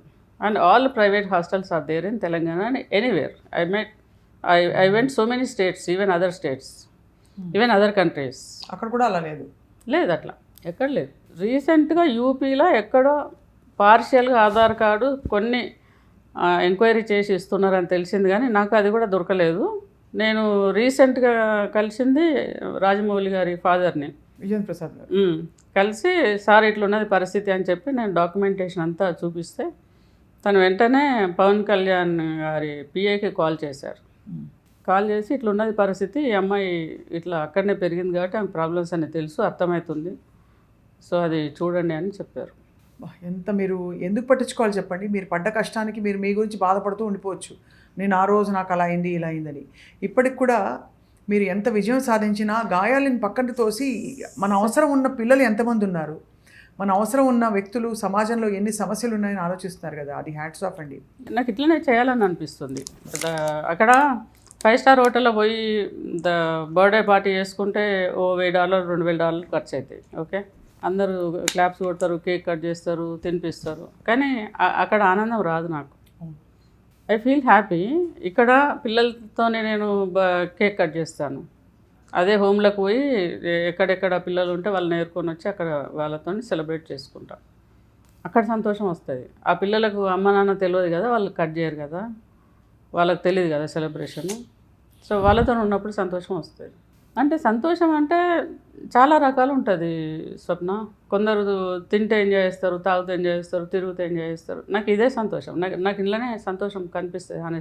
హానెస్ట్గా అనిపిస్తుంది. ఇప్పుడు హన్మకొండలో మల్లికాంబ మనోవికాస కేంద్రంలో mentally challenged kids ఉన్నారు. అక్కడికి వెళ్తే పిల్లలు ఇట్లా hug చేసుకుంటారు, వాళ్ళకి ఏం తెలియదు పాపం. మస్తు అనిపిస్తుంది తెలుసా. అంటే నేను మిస్ అయినా కదా హగ్, నాకు తెలుసు దాని వాల్యూ తెలుసు నాకు. I feel so good, so warm. ఇప్పుడు నేను మొన్న ఢిల్లీలో ఏదో పని మీద వెళ్ళినప్పుడు అక్కడ దిశ హోమ్కి వెళ్ళిన. నేను మీకు ఇస్తా వీడియోస్, ఫొటోస్. ఎట్లా పట్టుకుంటారంటే వాళ్ళు, they don't know anything, but still whenever I go they hug and they spend time, they laugh at me. నా స్పెట్స్ గుంజుకొని పెట్టుకుంటాడు. ఎంత హ్యాపీ అనిపిస్తుంది అంటే ఐ రియల్లీ ఫీల్ గుడ్. అంటే మనం డబ్బులు ఎంత ఖర్చు పెడతాను అనేది పక్కకు పెడితే వాళ్ళతో స్పెండ్ చేసే టైం నాకు చాలా ప్రీషియస్. చాలా ప్రెషియస్. అందులో మీ ప్రెషియస్ టైం కూడా వాళ్ళకి ఇస్తున్నారు, వాళ్ళ ప్రెషియస్ టైం మీకు ఇస్తున్నారు. తీసుకుంటాను వాళ్ళతో తింటా కూర్చొని. మా దగ్గర ఇప్పుడు టీటీఏ, మా తెలంగాణ అమెరికన్ తెలుగు అసోసియేషన్ వాళ్ళు సేవా డేస్లో డిసెంబర్లో ఇక్కడ ఉంటారు. మేము వాళ్ళని తీసుకెళ్ళినా, నేను అక్కడికి 2 times తీసుకెళ్ళినా. సో అక్కడ వాళ్ళకు ఇయరింగ్ మెషిన్స్ ఇవ్వటము, తర్వాత వాళ్ళకి అవసరం ఉన్నాయి కొనిటము. ఫినాన్షియల్గా కూడా సపోర్ట్ చేశారు మా వాళ్ళు. విజయపాల్ గారు, వంశీ, నవీను, చంద్ర, వీళ్ళు అక్కడికి వచ్చినప్పుడు ఎమోషనల్ అయిపోయి ఏడ్చి వాళ్ళతో ఆడి పాడి డాన్స్ చేసి, మీకు విజువల్స్ చూపిస్తే you can believe. They given some sponsorship. ఇప్పుడు మీ లక్ష్యం ఏంటి జ్యోతి గారు? What is your ambition? మీరు ప్రజలతో ఉండాలని ఎప్పుడూ నేను చూస్తూ ఉంటాను, ఆ తపన. ఇండియాలో ఆర్ఫన్ ఫ్రీ కంట్రీ కావాలి.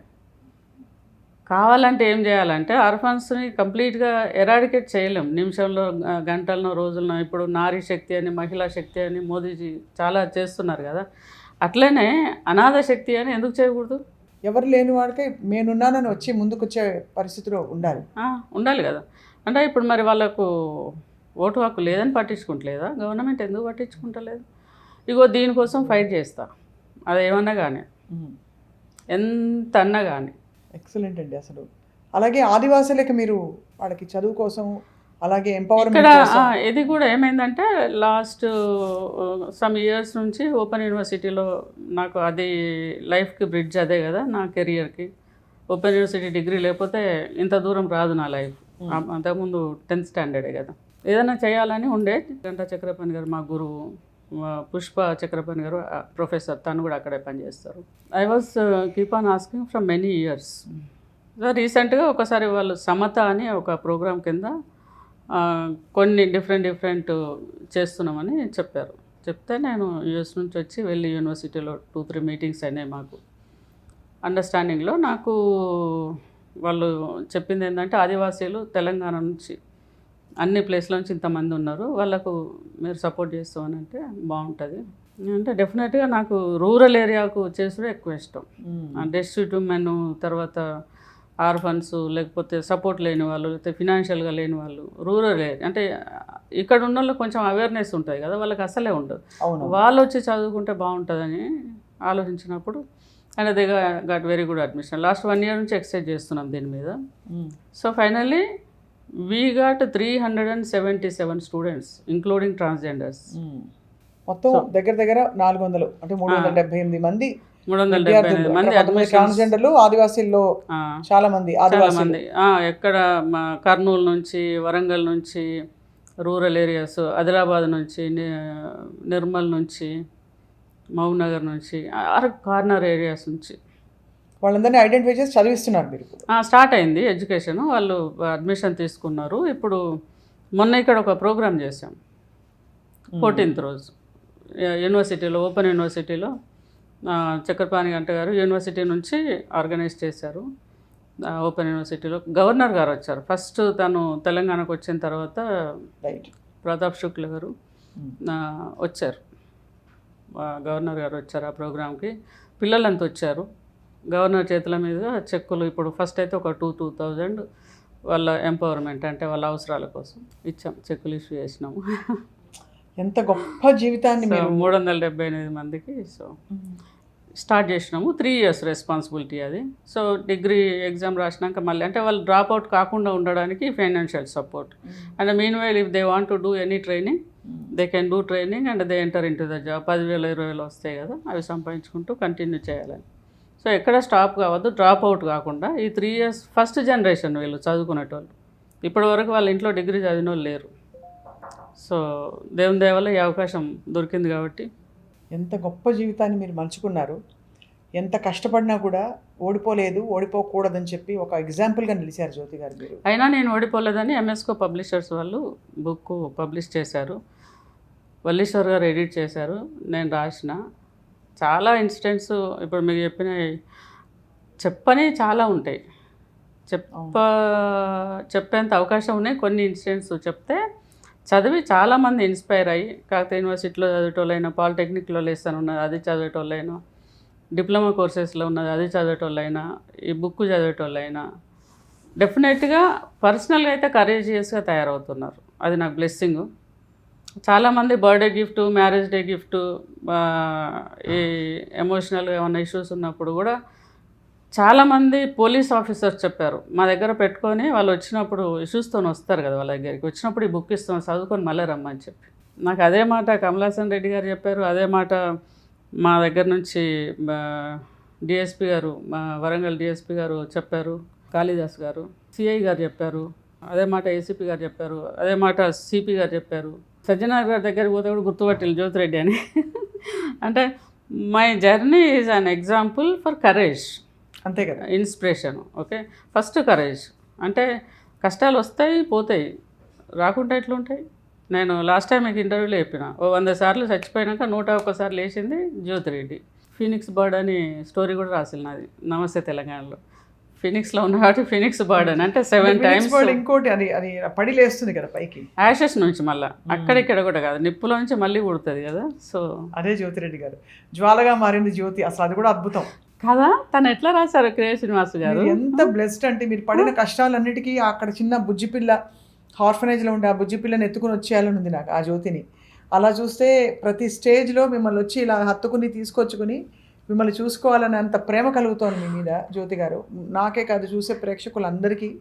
మీ లాస్ట్ టైం మిమ్మల్ని ఇంటర్వ్యూ చేసినప్పుడు ఎంతమంది ప్రముఖులు ఫోన్ చేసి నాతో మాట్లాడారు, మంత్రులు వాళ్ళు ఏమని మీ కథ చూసి ఇన్స్పైర్ అయ్యి, అంటే తెలిసినా కూడా అంత వివరంగా తెలిసినప్పుడే తెలుస్తుంది అసలు ఏం ఎందుకంటే జీవితాల్లో నుండి ఎన్ని జరిగిపోతాయి, అందులో మీకు అసాధారణ పరిస్థితులు జరిగితే దాన్ని మీరు ఇంకొక మలుపు తిప్పుకొని అసలు ఎవరు ఊహించని అసాధారణ పరిస్థితులుగా మలుచుకున్నారు.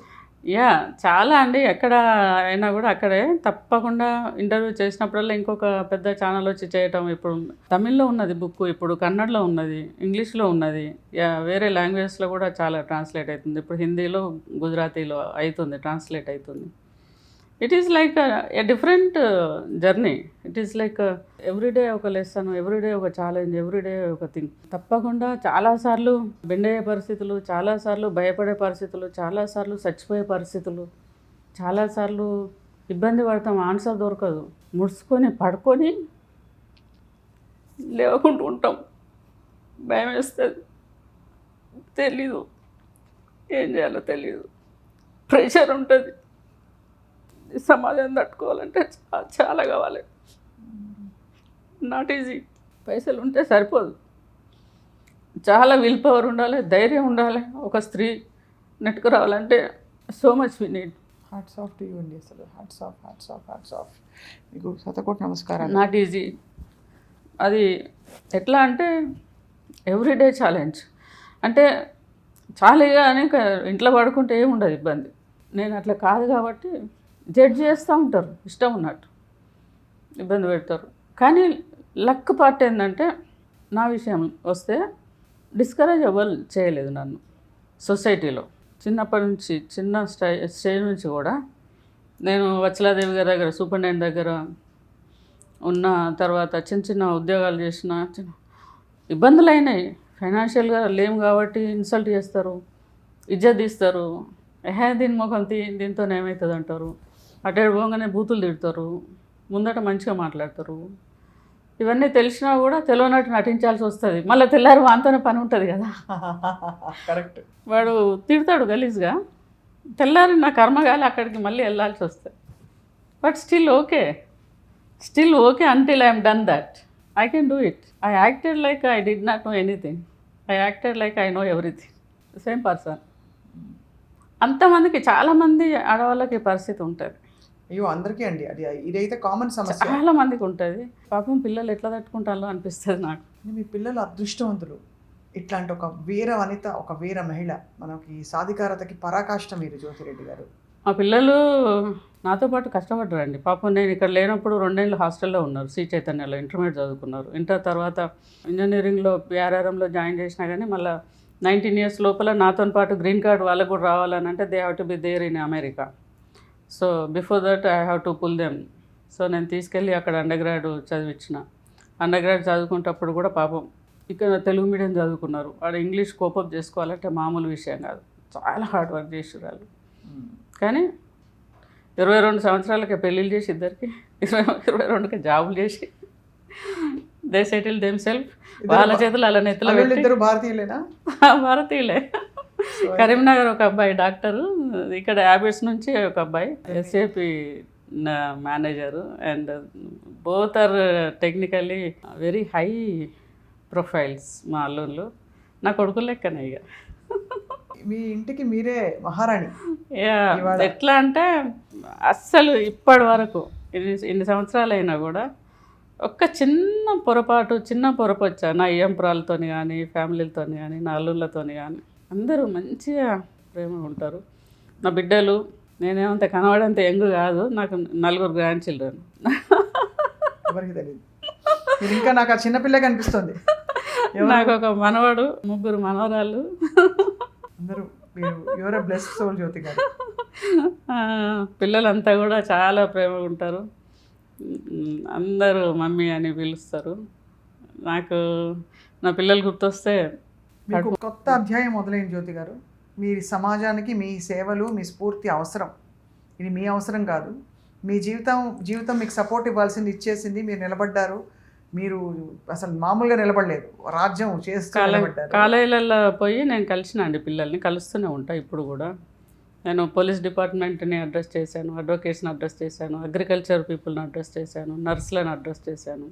స్టూడెంట్ దాదాపు 16,50,000 మంది స్టూడెంట్, అంటే రికార్డు ఉంటుంది నా దగ్గర. నాకు అప్పటి నుంచి ఇప్పటిదాకా 15 ఏళ్ళ నుంచి ఒక్కలే చూస్తారు రికార్డ్స్. ఆల్మోస్ట్ 16 లక్షల మంది ప్లస్ చిల్డ్రన్ని రీచ్ అయినా నేను. సో డెఫినెట్గా నా మాటలు విన్నవాళ్ళు ఇంటర్వ్యూస్లో కానీ డైరెక్ట్ ఫేస్ టు ఫేస్ కానీ ఒక 10%, ఒక 5% డెఫినెట్గా మోటివేట్ అయ్యి నిర్ణయాలు మార్చుకున్న వాళ్ళే ఉన్నారండి. హానెస్ట్గా 100% ఉంటారు. మిమ్మల్ని చూసి అసలు కష్టాలు అనుకున్న వాళ్ళందరూ వెనక అడుగు వేయాలి. చెప్తారు నాకు, మీ వల్ల ఇది జరిగింది, మీ వల్ల ఇది జరిగింది, మీ ఇంటర్వ్యూ విన్నాక ఇది జరిగింది. ఎక్కడ నేను ఫంక్షన్కి పోయినా ఒక్కరిద్దరన్నా వచ్చి మీ గురించి చదివామండి, మీరు తెలుసండి మాకు అని చెప్తారు. మేము చాలా లాస్ట్ టైం ఇంకా మీరు కొత్తగా తెలుసుకున్నాం ఇవాళ మిమ్మల్ని. ఎందుకంటే ఎన్ని విషయాలు, కొత్త విషయాలు చెప్పారంటే ఇవాళ జ్యోతి గారు. Your a blessed soul. తప్పకుండా మీరు పబ్లిక్ సర్వీస్లోకి రావాలని మా కోరిక. మీరు తప్పకుండా మరి రాజ్యాధికారం మీకు ఇంట్రెస్ట్ ఉందో లేదో తెలియదు, కానీ I'm sure something wonderful is waiting for you. నా క్లాస్మేట్స్ వీళ్ళందరూ వావ్. ఇందాకనే వాళ్ళంతా ఒక దగ్గర ఉన్నారు, వాళ్ళు ఎంజాయ్ చేస్తా అంటే నేను మీ దగ్గరికి వచ్చిన. ఇందాక ఒక 1 అవర్ ఎక్స్ట్రా అడిగినా కదా, 1 to 2 ఇగో వీళ్ళ దగ్గరికి వెళ్ళాను. హాస్పిటల్ నుంచి అక్కడికి వెళ్ళి. So it is a blessing for me that మీలాంటి వాళ్ళు పిలిచి ఇంకా కొంచెం మందికి తెలియజేయటం అనేది, ఈ అవకాశం ఇవ్వటం అనేది, it is not so easy, not so simple, and thanks to media all the time you are with me. And ప్రత్యేకంగా నువ్వు ఇంటర్వ్యూ చేస్తే భలే అనిపిస్తుంది నాకు. అసలు ఇంటర్వ్యూ లెక్క ఉండదు కదా, యూఆర్ షేరింగ్, ఫ్రెండ్తో మాట్లాడినట్టే ఉంటుంది. You're sharing my pain. నాకు కూడా మళ్ళీ బ్రష్ అప్ అవుతుంది, వినే వాళ్ళకు కూడా నా స్టోరీలు అందరూ సింక్ అవుతారు. అంతే కదా. ఒక ప్రైవేట్ టీచర్ చేసేటోళ్ళు, ఒక బట్టల షాప్ పని చేసుకునేటోళ్ళు, ఒక షాప్లో పని చేసేటోళ్ళు, ఒక 150 రూపాయలకు పని చేసేటోళ్ళు, ఒక కూలీ పని చేసేటోళ్ళు, వ్యవసాయం పని చేసేటోళ్ళు, గవర్నమెంట్ టీచర్లు, తర్వాత ఒక బిజినెస్ ఉమెన్, అందరు సింక్ అవుతారు కదా. ఎవరెవరి కష్టాలు ఎక్కడెక్కడో ఒక దగ్గర వాళ్ళకు అటాచ్ అవుతుంది, ఆన్సర్ దొరుకుతుంది. మన స్టోరీలో, మన ఇంటర్వ్యూలో వాళ్ళకి ఆన్సర్ దొరుకుతుంది. అది చాలా నాకు సంతోషం అనిపిస్తుంది. అండ్ షేరింగ్ ఒక్కొక్కసారి నచ్చదు, ఏం చెప్తాము ఊకే కష్టాలు అని అనిపిస్తుంది, కానీ కష్టం చెప్పకపోతే ఓన్లీ నేను బెంజ్ కార్ నడుపుతాను అమెరికాలో ఇవ్వాలంటే ఎవరికి ఇష్టం చెప్పు? ఉన్నది నాకు బెంజ్ కార్, అయితే వాళ్ళకేమొస్తుంది? నాకు ఇల్లు ఉన్నది, వాళ్ళకేమొస్తుంది? నాకు షాపులు ఉన్నాయి, వాళ్ళకేమొస్తుంది? కాదు కదా. నాకు ఏం లేనప్పుడు ఏం చేసినా అనేదే చెప్పాలి. అందుకే నేను అమెరికా లగ్జరీ లైఫ్ గురించి మాట్లాడడం పెద్దగా నాకు ఇష్టం ఉండదు. ఇండ్లు ఉండొచ్చు, కార్లు ఉండొచ్చు, బంగ్లాలు ఉండొచ్చు, పైసలు ఉండొచ్చు, సో వాట్, నా వల్ల మీకేం ఉపయోగం అవుతుంది అనేదే నాకు important. I don't to show up. నేను బయటకు వస్తే అసలు నేను ఇది అని కూడా ఎవరు నన్ను గుర్తుపట్టారు. మీ మనస్తత్వం, మీ వ్యక్తిత్వం అలాంటిది. కానీ మన ఈ సంభాషణ కంటిన్యూ అవ్వాలి జ్యోతి గారు. మిమ్మల్ని కొన్ని రోజులకు ఒకసారి, కొన్ని నెలలకు ఒకసారి పలకరిస్తూనే ఉంటాం, మళ్ళీ మీ కథ వింటూనే ఉంటాం. అయినా మీరు ఓడిపోలేదని ప్రపంచానికి తెలియపరుస్తూనే ఉంటాం. ఆర్ఫన్ పిల్లల్ని అందరూ అడాప్ట్ చేసుకోండి, మీ ఇంట్లో పిల్లలు లెక్క చూసుకోండి, పిల్లల కోసం కొంచెం ఆలోచించండి. నేను మోదీజీకి, తర్వాత మన దగ్గర ఉన్న సీఎం రేవంత్ రెడ్డి గారికి చేతులైతే నమస్కరిస్తున్నా, విన్నవిస్తున్నా. ఆ పిల్లల గురించి ఆలోచించండి, ఏమన్నా చేయండి, వాళ్ళ కోసం ఆధార్ కార్డు ఇప్పించండి దయచేసి ప్లీజ్. స్వప్న, నువ్వు కూడా నా తరపు. నేను తప్పకుండా I'm with you your mission, I'm with you. తప్పకుండా మనం కలిసి పనిచేద్దాం జ్యోతి గారు. నాది యూనిక్ డైలాగ్ ఒకటి ఉన్నది, ఎవరు కాంప్రమైజ్ కావద్దు, ఆ శక్తి నీకు ఉంటే ఏ శక్తి ఆపలేదు. ప్రతి ఒక్కరికి ఇదే డైలాగ్ చెప్తా. 100%. దానికి ఒక స్టాండింగ్ ఎగ్జాంపుల్. సో అయినా నేను ఓడిపోలేదు, సో మీరు కూడా ఓడిపోవద్దని కోరుకుంటున్నాను. థ్యాంక్ యూ సో మచ్ జ్యోతి గారు. Thank you.